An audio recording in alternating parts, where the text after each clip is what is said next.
Un peuple qui a perdu tout contact avec sa spiritualité ancestrale est un peuple non pas de convaincus, mais de vaincus. De vaincus.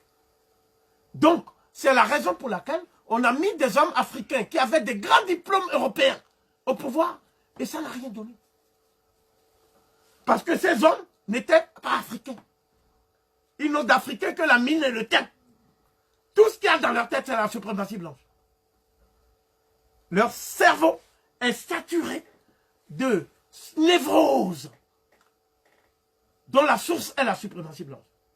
Tel est le cas de tous les diplômés d'Oxford, de tous les diplômés de Paris-Sorbonne, de tous les diplômés de Yale, d'Harvard, de tous les diplômés du ciel et de la terre, qui n'ont rien apporté à la pensée révolutionnaire en Afrique, et qui n'ont pas fait faire le moindre pas à l'homme africain, dont la détresse aujourd'hui provient du fait qu'on propose comme unique projet pour l'homme africain l'occidentalisation, c'est-à-dire l'africanisation de la suprématie blanche.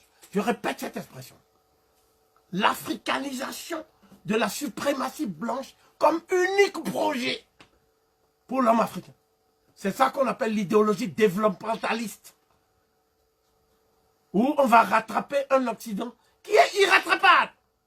Parce que l'Occident est aujourd'hui, et je dois le dire, un bolide qui n'a pas de frein et qui va directement dans le mur.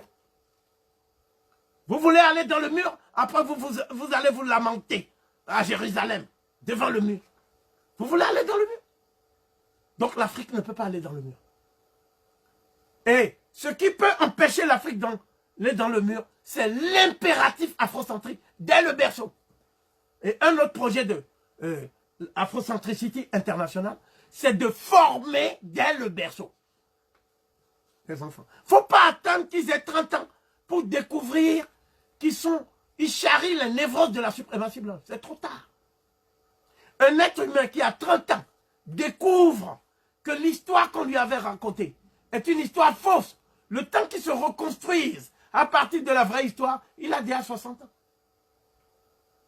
Et le tour est joué, c'est fini. C'est ainsi que des générations d'Africains ont été perdues pour l'Afrique. Par une obstination, celle de faire l'africanisation de la suprématie.